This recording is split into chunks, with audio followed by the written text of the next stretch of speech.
Hello and welcome back to another video of Moonlight Movies. Today we're going to be talking about the show version of a series of unfortunate events. I am aware that there is a movie which I have seen. I may touch lightly on it in this video. They're based on books which I have not read but will hopefully read. So what I'm going to be doing in this video is going in order through the different parts, as you call them, and saying what I liked and didn't like, and maybe comparing it to the movies at some point, and then say my overall thoughts on the show at the end. So let's start off with The Bad Beginnings, which is the first book/part. I really enjoy this part. I think it sets the tone for the rest of the show really nicely. It intrigues the reader enough that they want to watch more, and I think some of the performances are great, especially Count Olaf. I think Neil Patrick Harris handles the quirky but intimidating presence of Count Olaf really well. I think the marriage plot is a crazy start of a series. You wouldn't think the first 2 episodes would be about marrying a child at the start of a series, but I think it's really good actually. I think the children are very good in it. I think the performances very good. God, how many times am I saying very good? So yeah, I really enjoyed the first part. Now on to the second book/part, which is The Reptile Room. I think the Guardian, Uncle Monty, is the best Guardian in the show. I think he actually cares about the children, which I love. I prefer him in the show rather than the movie, but I think that's because of the cinema part and the development he gets and how he cares for the children. Onto the cinema part, I really love how it sets up the VFD plot enough but doesn't spoil too much. And then Stefano is a great disguise, I think. He's quite funny and looks and sounds a bit like a minion. But yeah, The Reptile Room is a solid second parter. Now on to The Wide Window, which I think in the movie got the most amount of development and story.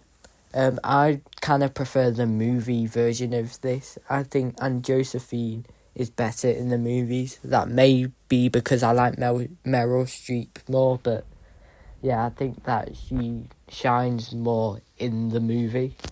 And then this part really just makes Mr. Poe so useless. I think at this stage, he honestly was just annoying me so much. But The Wide Window, it's alright. I wouldn't say it's bad by any means. I just think it's the weaker of the first series. Now on to The Miserable Mill. I can't say I'm a big fan of it, but there are parts of it that makes me kind of like it. Starting off with Shirley, I think that is Count Olaf's best disguise, and the bit with the cookie is quite funny. I was very surprised seeing Catherine O'Hara in here, and her name Georgina Orwell being a reference to George Orwell. I thought that was quite cool. And then I thought Charles was a great character. I think he added some hope to the story, which, yeah, worked quite well until he perished. Spoilers. I think the bit with the mind control and Klaus was quite interesting. I think it added a bit more drama and separated all the different parts from each other, giving it some uniqueness. Yes, The Miserable Mill, wouldn't say it's my favourite, but has some great moments in nonetheless. Now we move on to the Osterie Academy. I think I've said that right. But here we meet the Quagmires, and I love the parallels between them and the Baudelaires, and how their paths kind of cross at the right time. And I just think those 4 just all connect really nicely. I think Coach Genghis is quite a funny disguise, and the after school fitness thing is quite cruel. We meet characters like Carmelita, I can't say names today, Carmelita, who becomes a recurring character, and I think she adds a bit of typical teenager school experience, and I think it's nice seeing a more normal side to a teenager's upbringing. And then we meet Olivia, the librarian, who ends up becoming one of my favourite characters. but I'll talk about that in a few minutes. Next, we have the Ersatz elevator. Gosh, these names are so hard to pronounce. This is where we first meet Esme, who becomes quite a prominent character in the later parts. We meet Jack Snicket, and I like him and Olivia's dynamic.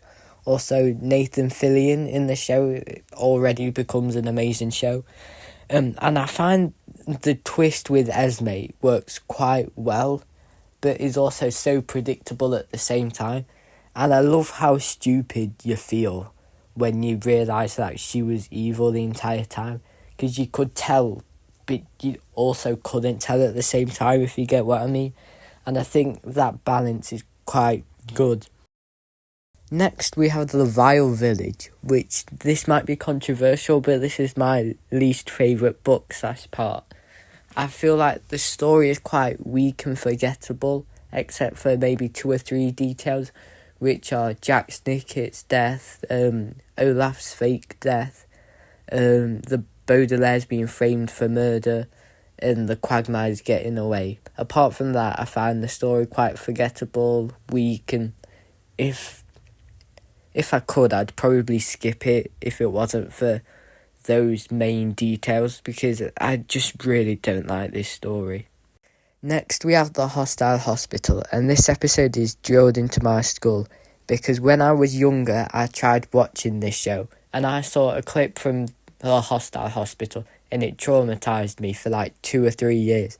So I stayed away from this show mainly for this episode. So watching it felt weird that I spent all this time worrying about it and nothing that bad happened.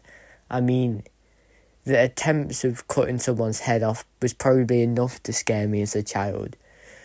But I don't think anything bad happened. I think what was gonna happen scared me. And I think that's what was intended, really. I think the implications in what could have happened really amplified this episode, if you know what I mean. Next, we have the Carnivorous Carnival, and I have to say, I think Count Olaf really shines in this one. We learned quite a lot more about VFD and the whole organisation.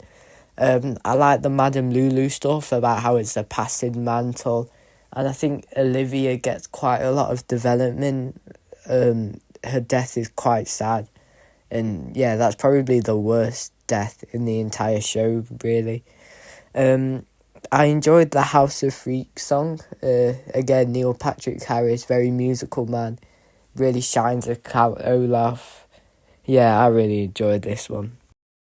Moonlight Movies has disappeared. Luckily, Robot Rants is here. I am connected to Moonlight Movies' thoughts, so I'll explain what they wanted to say.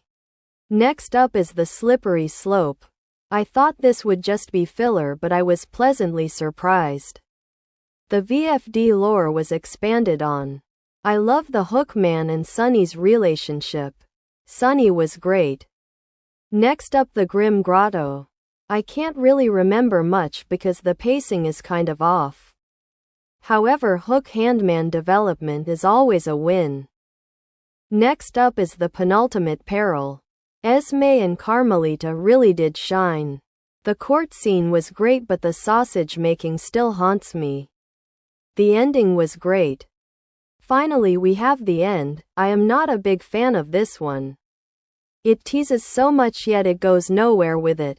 Count Olaf's death was surprisingly sad. Overall, the first season was perfect. The second was too much. The third had the same problem.